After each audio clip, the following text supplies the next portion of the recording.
All right. So, Sue, how would you feel about starting? I want to be respectful of people's time. And as people join, they can join if there are any questions that they have. They can certainly follow up with us later. How would that be for you? Let's do it. Awesome. All right. Well, I want to say hello and thank you to everyone who's joined us here today. We appreciate you taking time out of your lunch to sit with us and learn all about how to ignite your growth. All right. So let's start here. My name is Sue Kirshner. I'm the founder of Brand Strong Marketing, and I help clients identify their unique brand and then tell their story in a way that grabs attention and is irresistible to their ideal client. Parissa? Hello, everyone. My name is Parissa Behina. I am the business whisperer of Sixense Strategy. I work with clients to hit audacious goals that are important to them. And in other instances, I make sure that they don't hit the icebergs up ahead that appear to be scaring them. The reason why people work with me is that I've either been in that seat or adjacent to that seat often enough to understand the complexity of the work that they do, and I help them as they navigate to what their best definition of success is. Right. So we're going to kick this off with a quote that kind of encapsulates what we're going to be talking about today that Parissa and I both enjoyed, but it's strength lies in differences, not in similarities.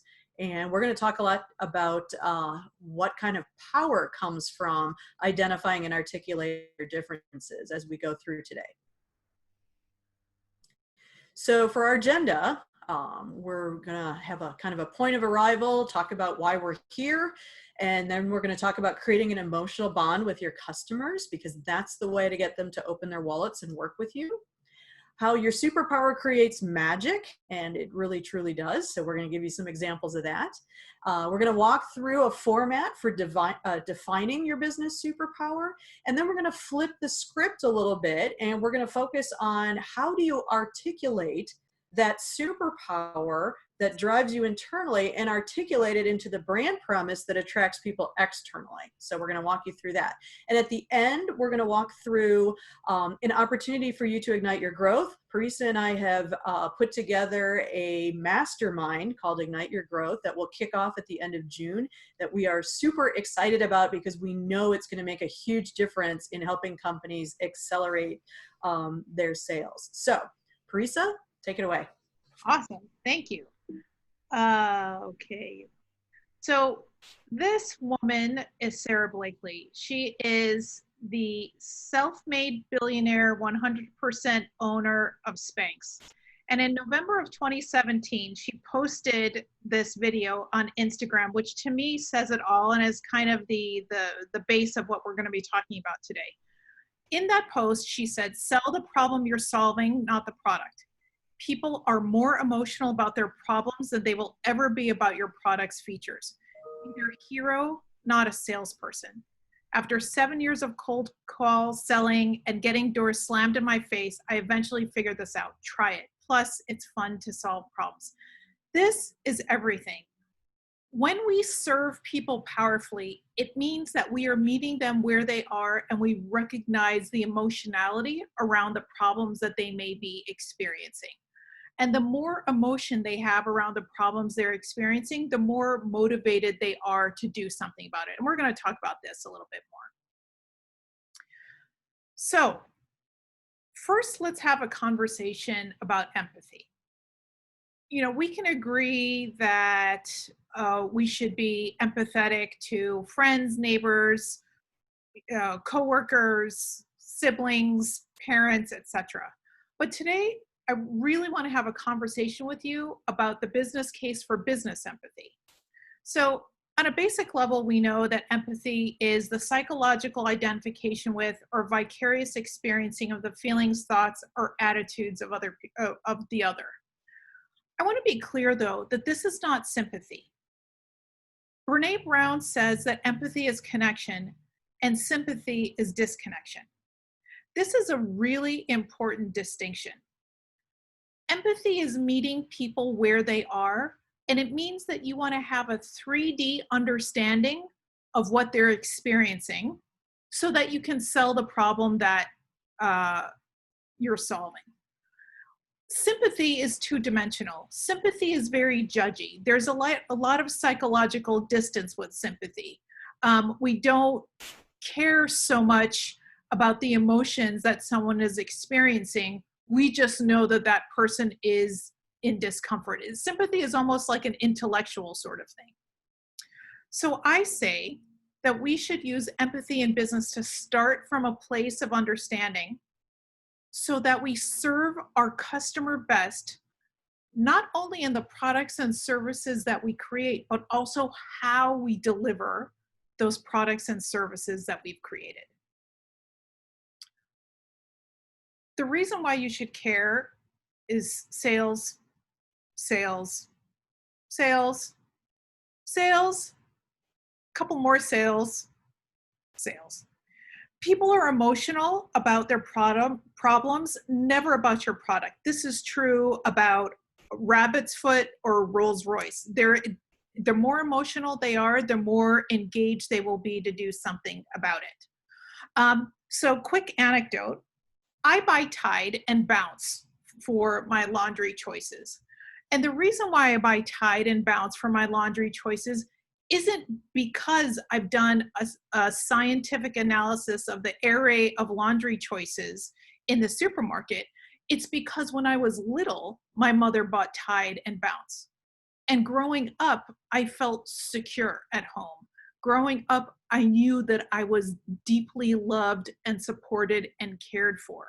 And so now I'm a 50-year-old woman and I don't even look at any of the other choices out there. I am picking up Tide and Bounce because I have an emotional connection to those brands and products. It is hard for me, it would be hard for you to unsell me from using Tide or Bounce. And even when it's not on sale, I'll still buy them. That's how deep my connection is with them. So empathy helps you find your superpower, so you sell the problem you solve, and so people connect with and buy from you. So how do you start being empathetic with your customers? Well, the first thing you can do is to have a clear business model. The lean canvas is an option that I like to use for my clients. And actually, I also use the lean canvas for myself. So I'm not telling you about something that I haven't used for myself or recommended to other people. Now, usually when I'll say things like business model, business plan, I'll hear things like, well, my company's not big enough for a business plan, or those are for publicly traded companies, or I haven't gotten big enough, or I don't have employees yet to have a business plan. You can always have a business plan. You can be a solopreneur and have a business plan. I'm a solopreneur and I use the lean canvas for my business plan.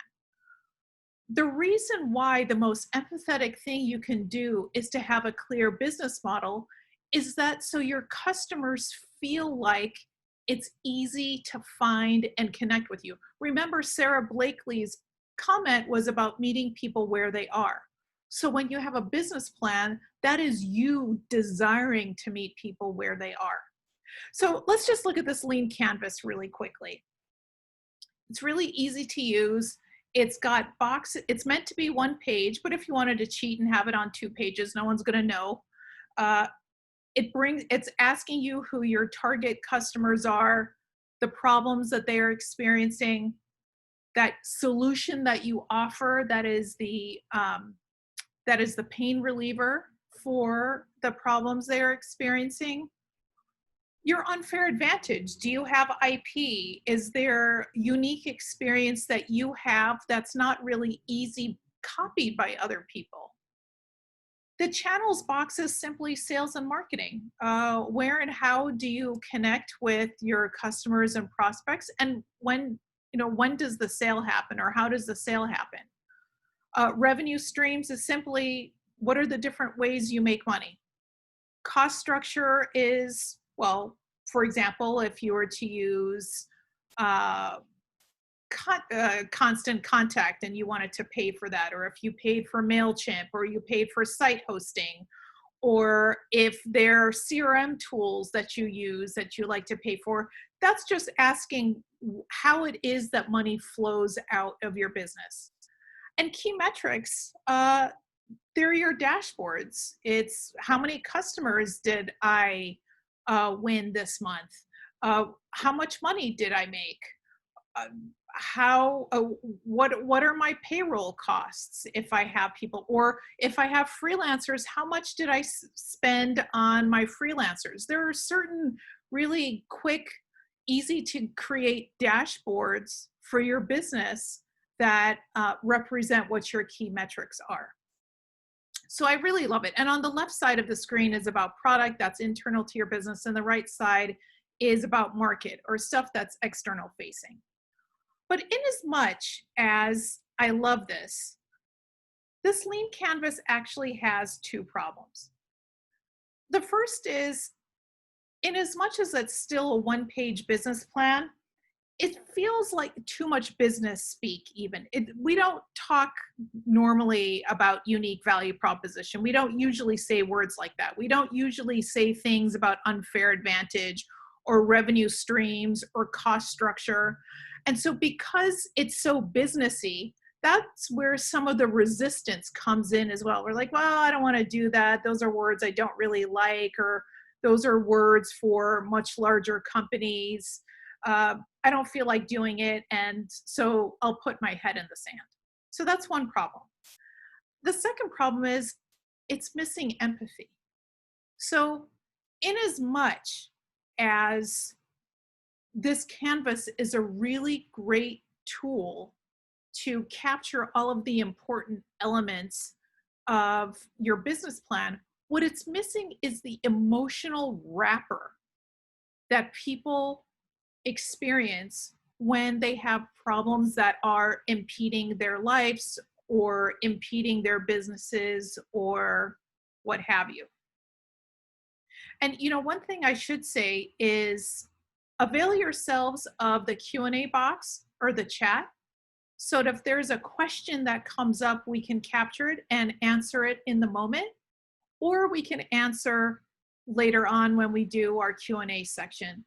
I just want to acknowledge that some people may have questions in this moment, and I want to make sure that we honor whatever questions that you may have. So carrying on.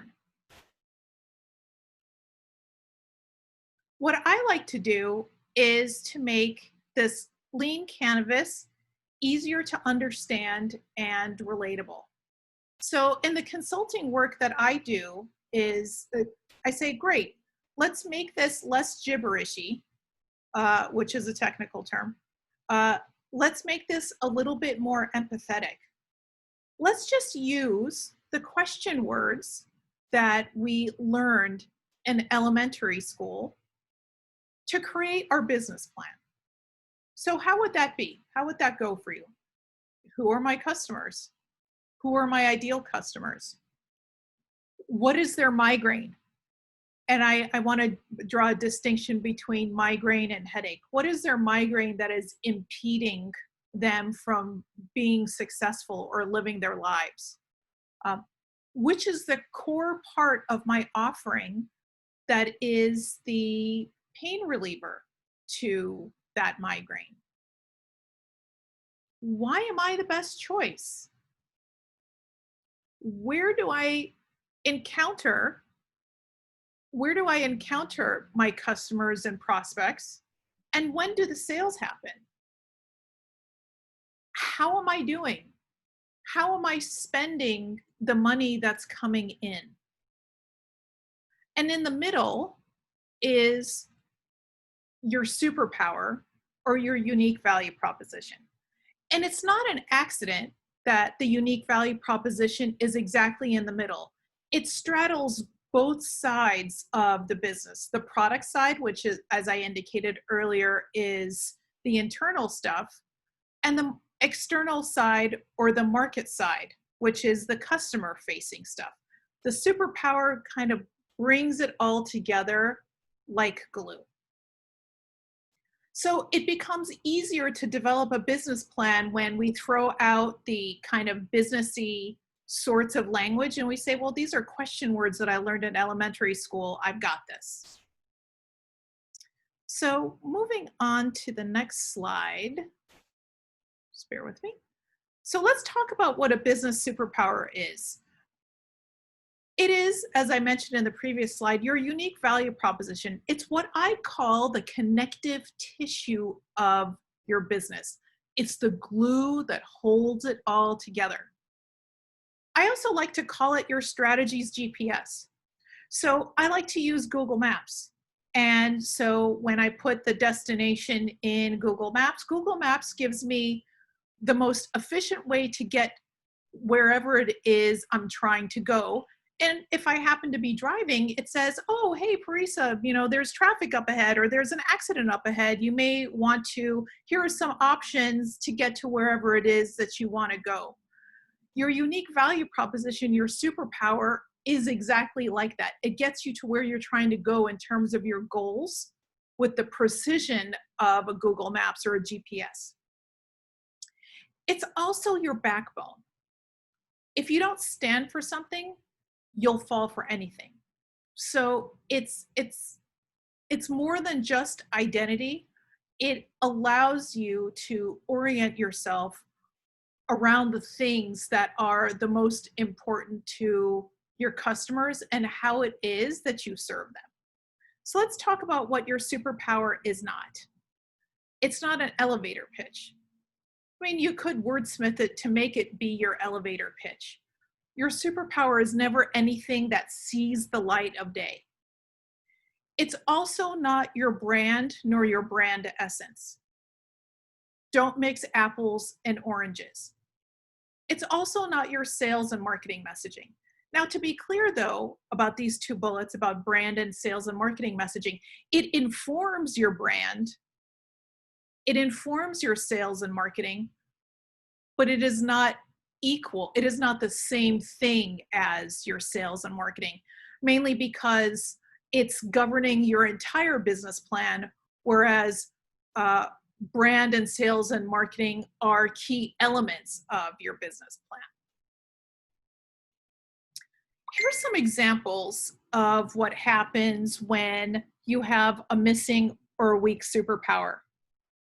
If you have flat or lower revenue, if you're having difficulty closing leads, if you think everyone's a lead, if there's poor team morale, you're just not getting repeat business or you're getting fewer sales leads, these are all representative symptoms of something going on with your unique value proposition.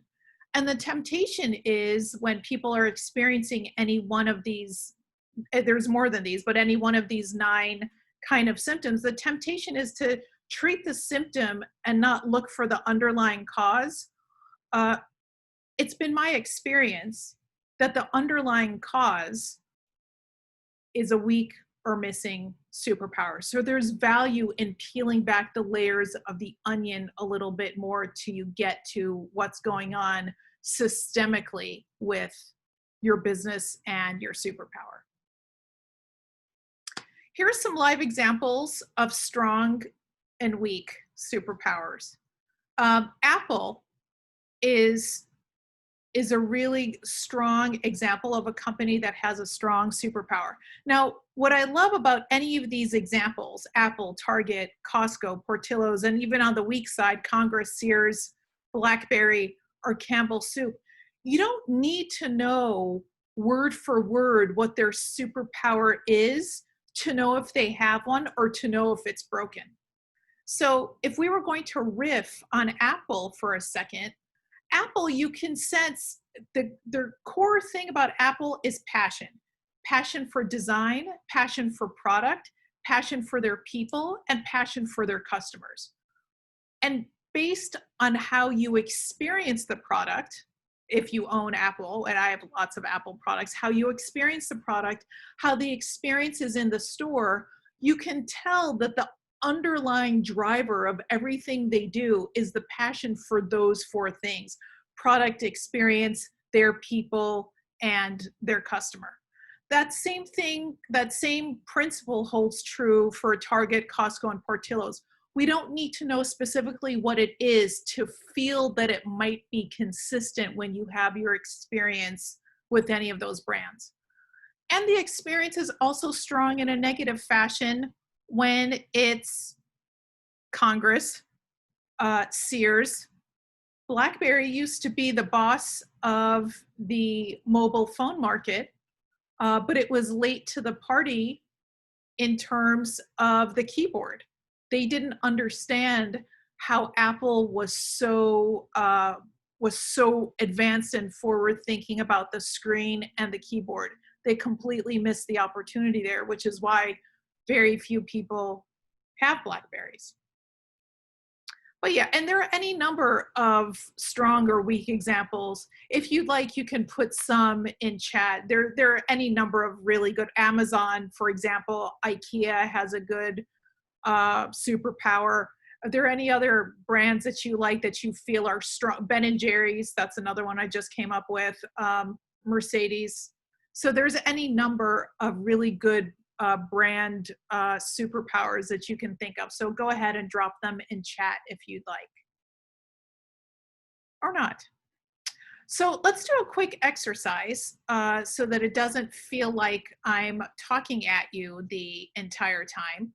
I'm curious, the folks who've joined us, what do you believe your superpower is? Go ahead and drop it in chat.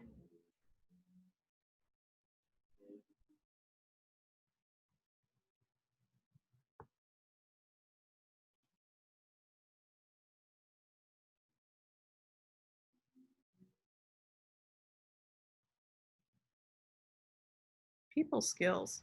Oh, what do you believe your superpower is? Sorry about that, Lynn. Okay, bringing value to clients. Sheila's helping others see themselves. Your energy, reading people. You're the best listener I've ever known. Battery never loses power, energy. Love that. Bob, presence and deep listening. Thank you. Thank you, all of you. Ooh, and we have something in the Q&A box too. Taking the burden of moving off of clients and their families.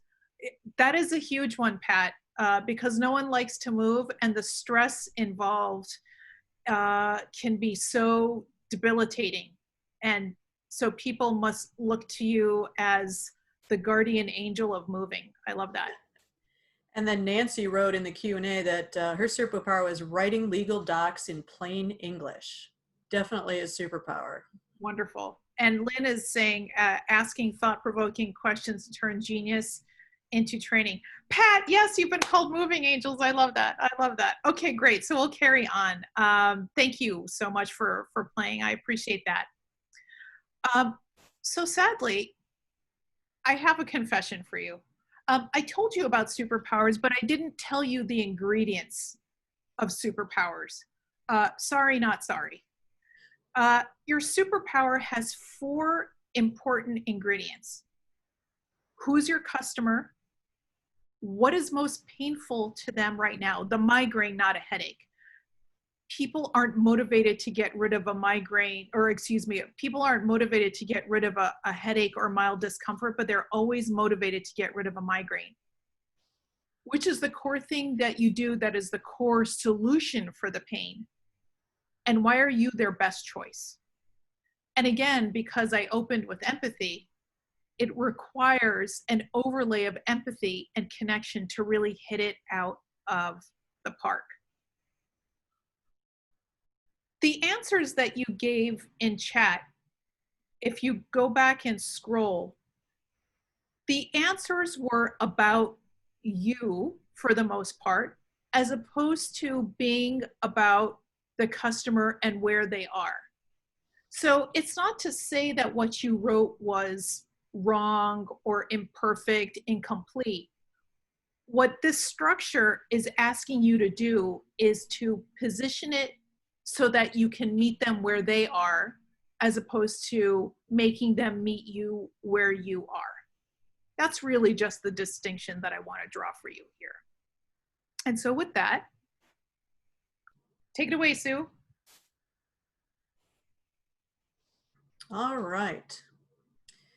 Okay. Well, so now that Parissa has clearly explained superpower, we're going to flip the script a little bit, like I talked about earlier, and we're going to apply empathy to create your brand promise and your messaging that really resonates with the customer, because the customer really only cares about what's in it for me, right? It's the WIFM effect is what they're really caring about. So taking the superpower, and now we're going to translate it for our external audiences. So companies scale by building an emotional connection with their customers, right?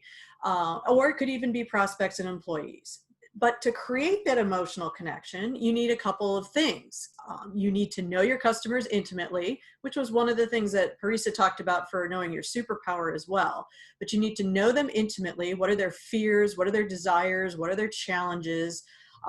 What would make them feel great? What would make them look good to their boss or their organization? Knowing those helps create that emotional connection. You also need to know yourself, your unique value proposition or your superpower, and your brand promise. And we'll get into defining brand promise a little bit more in a second. You also need to communicate to create an emotional connection, right? So you can't just say, oh, well, we're really good at this, but then you don't tell anybody that you're really good at that. So you need constant, consistent communication in order to really hone in on having your audiences understand what you stand for so they can have that emotional connection. But then another part of emotional connection is building trust, building a relationship. And to do that, you need credibility. So they need, your customers need to be able to believe that you can deliver on the messages and the promises that you are sharing with them. And then the last thing is you need a business model designed to meet your customers' needs and deliver on that promise consistently. Because if you can't build an organization and if you can't deliver on the promise that you're making, there's no way you're going to have credibility, and there's no way you're going to be able to create an emotional connection with the people you want to, your customers. So to get an emotional connection, you need a strong brand. So let's go forward here. So what are the benefits of a strong superpower and a brand? Parissa talked about what happens if it's missing or if it's weak, but now let's talk about what if you have a strong superpower and brand, right? Because if you do, you can leverage it in a way that creates magic. You can get the business you want. I don't know if you want to put in the chat, how many of you have just taken business because your customer asked you, oh, can you just do this for me? Or I really need someone I trust to be able to do this, but it's almost a shiny object. It takes you away from your core value proposition or the core business that you're able to deliver on. So with a strong brand, you can attract the type of business that you want. Your sales and marketing end up being aligned, which is great because sales and marketing, the line between the two have blurred dramatically in recent years. So with the internet, with information, with referrals, with word of mouth, there's so much information out there that your customers, whether it's B2C or B2B, are not talking to a salesperson until they're 80% of the way through the sales funnel.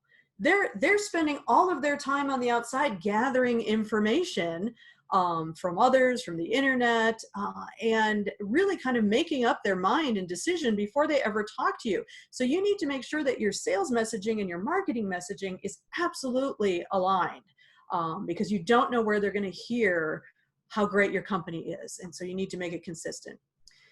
You also need to be a company that can deliver on your brand promise consistently, right? So when you go to McDonald's, for example, you know what you're going to get.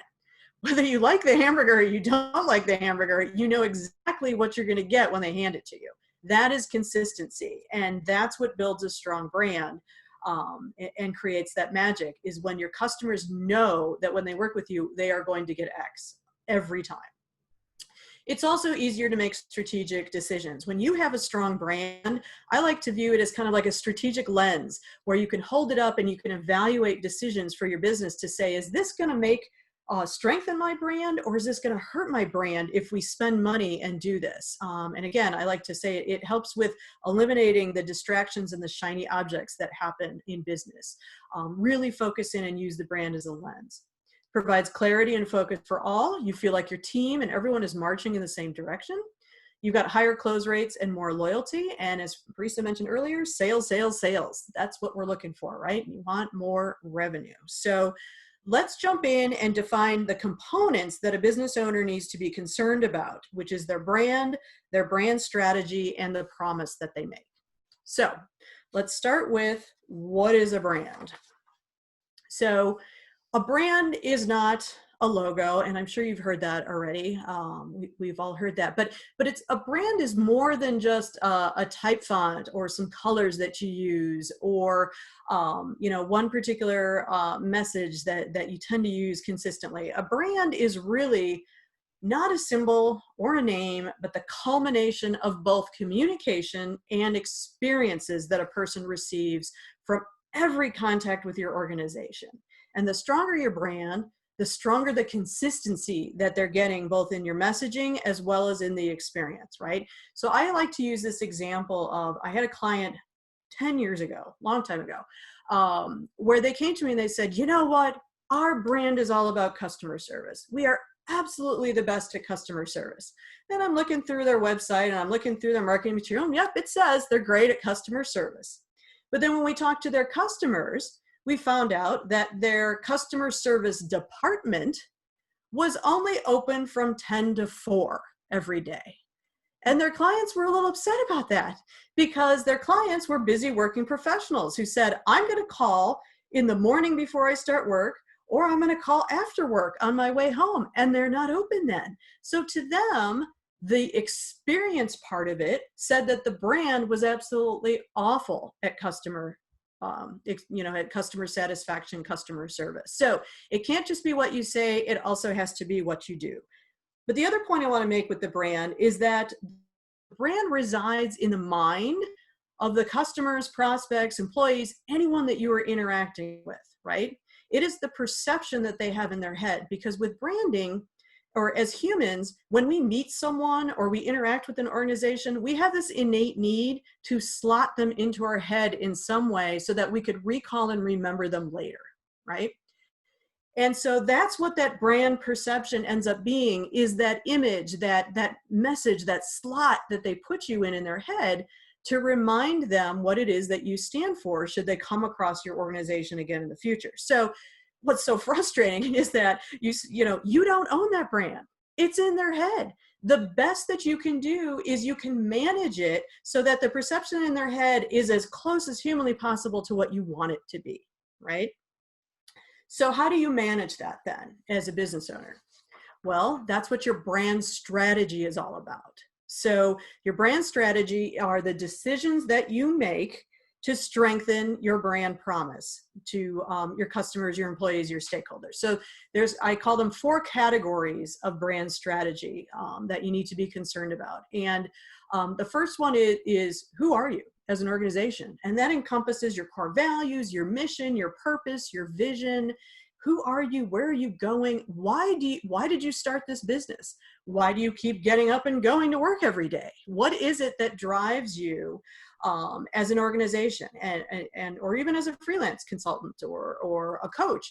You have to figure out, who are you, right? Then the next component for the brand strategy is really figuring out, who do you do it for? Who is your target audience? Because you cannot sell to everyone. You have to sell to someone. And so who is that? Who is persona A? Who is persona B? And if you were on our last webinar, we talked a lot about this, about defining your target market and creating that customer journey based on what their needs are, right? So a key component of your brand strategy is spending an awful lot of time figuring out who is your ideal client. And by ideal, we mean who is easy to work with, who values what you offer, and who do you make money with, right? So those are your ideal customers. Then the next part is, why do you do it better than anyone else? And this is where that unique value proposition and your superpower comes in. What is it that you can do better than anyone else? Is it your process? Is it the materials or ingredients you use? Is it the type of service that you offer? What is it that makes you incredibly different from everyone else around? And it could be that your company is different, or it could be that your product or service is different. But what is it that distinguishes you and makes you the best choice for ideal customer A and B? And then the last part is, how do you tell your brand story, right? And this has a little bit to do with your personality, your tone of voice, how you communicate. Do you use humor? Are you serious? But how do you come across? And then what are your key marketing messages, all right? So these are all, like I said, the strategic decisions you need to make. So we're going to concentrate a little bit on messaging right now, because we concentrated on the target market in the last webinar. And in our mastermind that we'll talk about at the end, we're going to cover all of that for you and help you identify that. So, but the best brand promises are clear, concise, and tap into an emotional need. And again, empathy coming up again, right? So if you need to understand their emotional need, you need to have empathy. So let's give you some examples here. So in the first sentence here, if you were a client and you wanted to do business with someone and they told you, in today's highly competitive business world, every company needs our software to run their manufacturing more efficiently. Okay. Or if they had come up to you and said, our software cuts your manufacturing time in half. Which one is more compelling, right? I see Sheila saying number 2, right? The second one, it's way more compelling. Why? Because it's what I care about, the customer. I care about cutting my manufacturing time in half. I don't care about, every company needs our software. I need to know that you're going to cut my time in half, right? Or let's look at the second example. Our world-class engineering team is designed our product set to be both usable and flexible. Well, first off, the language there is just kind of, it's not really talking to me. It's like your engineers are talking to each other, right? Versus if you said, hey, it takes 10 minutes tops to learn how to use our product. Okay, I get it. I get what that is. I now understand that this is something that I can buy because it's going to be so simple and easy for me to use and get on board. So again, putting yourself in your customer's shoes to create these messages is what makes it so compelling and relevant. And again, it takes empathy and an emotional bond to create that. So, just again, we get all wrapped up falling in love with our own business. It's so hard sometimes when when I'm talking to people and say, oh yeah, I do this, and this, and get all excited about it. And everyone's like, yeah, whatever, right? Because they don't have the backstory about how hard it was for you to deliver that or get there. But again, they care about themselves. They're all like, yeah, but what did you do for me? What did you do for me lately? That's the important part of this messaging. So, because we're trying to convince them. So one of the key things that I want to get across here is when it comes to branding and when it comes to marketing, your message means way more than the tactics you use to get your marketing and your branding message across. So you could spend millions of dollars on TV advertising, but if the message was wrong, doesn't matter how much money you spent. You did not talk to anyone. You did not resonate with anyone. So that's just a key point I want to throw out there is get the messages right before you start spending any money on tactics, right? So how do you tell your brand story? Well, you tell it with focused messages, right? You need to be more relevant. You need to put yourself in your customer's shoes and write it from their point of view. What's in it for them? You also need to know the value you deliver, to whom, and why you do it better. People want to know when they start talking with you, is what you're talking about for me? Am I the right customer who should be talking to you? And you need to articulate that, right? Most people stop at just saying, here's what I do. But you need to extend that. And you need to say, here's what I do, here's who I do it for, and here's why I do it better and provide the best value for them, right? So speak to your ideal customers, their challenges, their fears, their wants, and their needs. And that's what's going to grab their attention and help them see why they should work with you, right? Some other key points about telling your brand story in the next slide are you need to keep the messages clear and simple. Like those examples we gave just a minute ago, the shorter and clearer and simple the value is in the messages, the more they're going to resonate with those kinds of things, right? You need to speak to someone, not anyone. This is something we talked about in the last webinar is I create with my clients and for myself a target market persona board, and I hang it on the wall right here in my office. And every time I write a blog post or create a video or come up with a new service or solution I want to offer, I look at that target market persona board and I say, would that person like this? Would this speak to them? Would this be interesting to them? And if it is, perfect. Then that's something that I need to pursue, right? Use their language, right? You need to make sure that you're not using jargon that you use and they don't, or, you know, make sure you understand so that they can understand you in what you're talking about. Focus on the results of what they're going to get with working with you. If they want to hear the process, they'll ask you. What they really want to know is what's the results? What's going to happen to me if I work with you? And then if I'm intrigued, now tell me how we're going to get there, right? Appeal to their emotion, because the secret to impactful messaging is it's not about you in any way, shape, or form. It's all about them. And sometimes it's really hard to take those blinders off and say, am I writing for me or am I writing for them, right? So I'm going to share a tool with you, or kind of a process, I should say, that I use with my clients and even myself. Is if you want to get out of the me mindset when you're writing your brand promise and your marketing messaging, is climb a ladder. And you start at the bottom, and you start by listing out your products or your service features. What function do you provide that nobody else does, or you know, I'm a brand and marketing strategist, so I help people identify what their brand is. Well, what's the end benefit? Oh, well, the end benefit is they you know, have better messages so that their marketing is more effective, right? But then you take a step further up and you say, okay, but then what's the emotional benefit? If they have their brand identified and their marketing messages are right on point, what transformation is going to take place? Well, the emotional benefit is their business is going to soar. And when I work with business owners, that's exactly what they want, is they want to be able to sleep at night knowing that they can sell more business and keep their people employed and their business growing. But there's also the other emotional benefit that comes out of really knowing your brand is, and what I get really jazzed and passionate about working with clients is when I tell them, here's your brand. We did the research and we identified it, and I tell them here their brand is, a lot of times they tear up. They're just like, yes, this is it. This is why I started my business. And they get re-energized and refocused. And they're like, yes, I feel so excited now. I'm ready to go. Let's start talking about this to people. So definitely use this ladder concept to say, this is what we do. What's the benefit of what we do? And then what's the emotional benefit of what we do to create more impactful messages? So here's a tool. Parissa showed you the lean canvas model tool, and I'm going to share a brand promise statement template here for you, right? There's a variety of different ways that you can write your brand promise statement. And what the brand promise really is, it's a promise. And it says what you do, who you do it for, and why you do it better.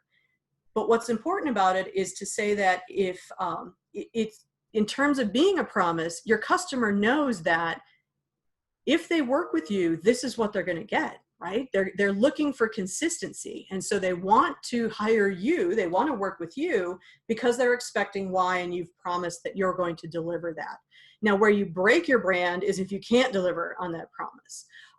But this helps guide you through creating the statement that you can share with your clients that says, we are the company that does X, the promise that you deliver. And again, that promise is all about them. It's all about the value, not what you do. It's the end result of what you do, right?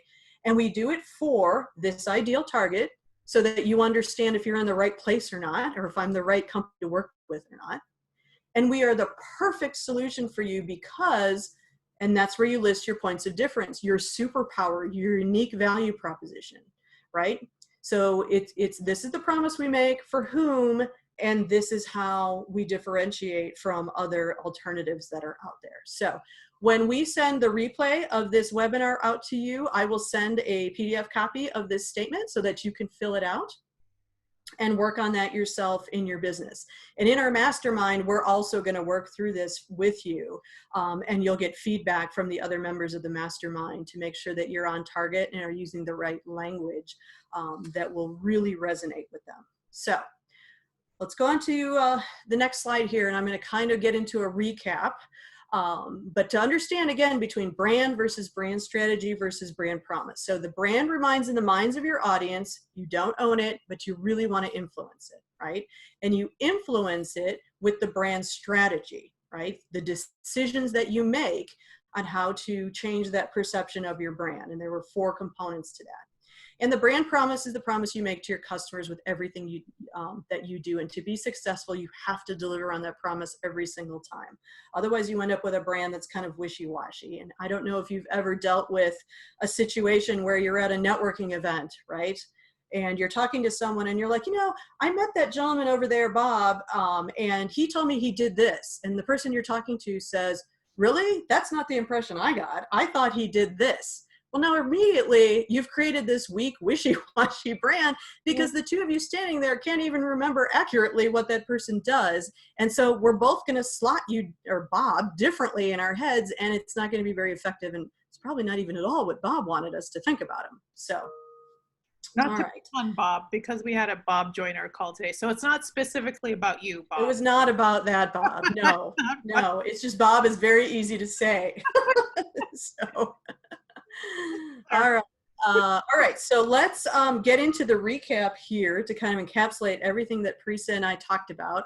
And then we're going to tell you about this awesome, exciting opportunity to help you ignite your growth. So, so to recap here, we've got your superpower or your unique value proposition is the GPS of your business. You know, you could say it's the GPS, the true north, the core, whatever you want, but really it defines your business and what it does on its best day humanly possible, right? And these decisions are a lot easier to make when it's used as your business GPS, because again, it's that compass, it's that strategic lens that allow you to decide where to invest, where to expand, what new markets to enter, because you know it's going to reinforce your brand promise, right? And then definitely please keep in mind that the sweet spot of saying and delivering on your brand promise is when your superpower kicks in to ignite your growth, right? So, Parissa, tell them about what we're doing. Yeah. So Sue and I love people who have a growth mindset. And growth mindset leaders are leaders that learn, they apply whatever they've learned, and then they say, all right, it's time for me to learn some more. And you can have a growth mindset even while you're going through a pandemic or you're just coming out of shelter in place like we are here in Illinois and Chicago. So we created this mastermind for people that have growth mindsets, that they are hungry to scale during and post a pandemic because they have lots of really exciting goals for themselves and their businesses that they'd like to hit. And we love to work with people like that. So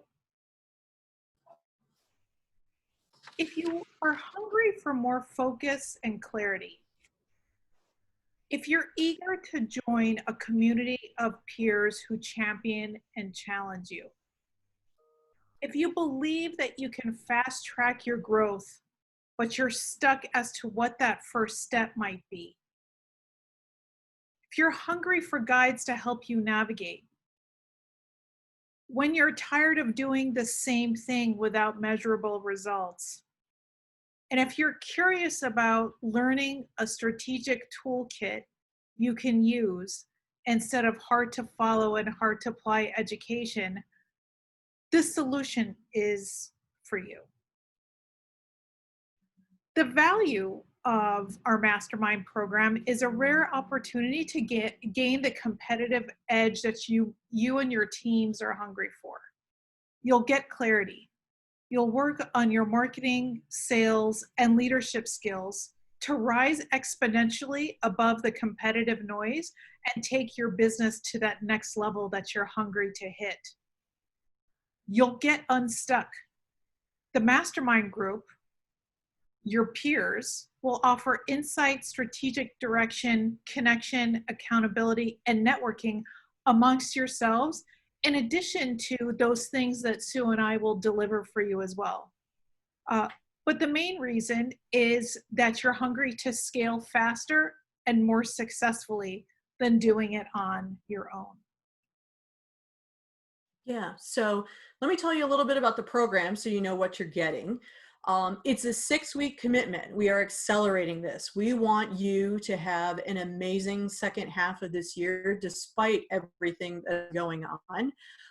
But it's to give you the focus, clarity, structure, the leadership skills to power through this pandemic and emerge stronger on the other side. And what's great about this is beyond just the tapping into the collective wisdom of myself and Parissa, is we're going to be bringing in additional experts. So you're going to get access to even more brilliant minds. We have an HR consulting expert that we're going to bring in that's going to talk about how do you motivate your team to deliver on your superpower and your brand promise. How do you lead them? We're also going to have a CFO consultant who's going to come in and talk about how do you measure the impact of igniting your growth? What does that mean for your organization? She's also going to talk about the myth that you have no money for marketing, right? There is money, and she's going to talk about where that is and how to find that so that you can effectively ignite your growth. And we're also going to have a sales expert come in and talk about, again, that alignment of marketing and sales and how that absolutely needs to be crystal clear and coordinated for you to move forward. So the mastermind is really designed to help you hunker down, audit the state of your business, what's working, what's not working, where do you need to put a little bit more emphasis in order to stand out from competitors, communicate more effectively with your target market, or even redefine your target market, which may have changed due to the pandemic. And then we're going to help you hustle with a brand, marketing, and sales strategy that's going to propel your business far ahead of the competition. So, but we know, Parissa and I, we go to masterminds, we go to conferences, we sit in webinars. We're always about educating ourselves, and we know what works and what doesn't work and how busy you all are. So we've designed the experience to provide you with practical tools, feedback from us as well as from your peers, education, inspiration, and a sense of community.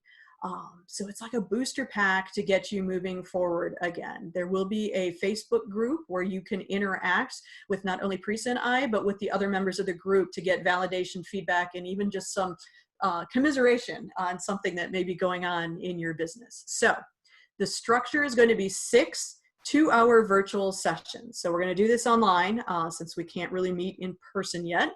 All of our sessions are going to be recorded if you're booked during the actual live meeting. So you will have access to them afterwards. And as we said, there'll be additional subject matter experts brought in. But wait, there's more.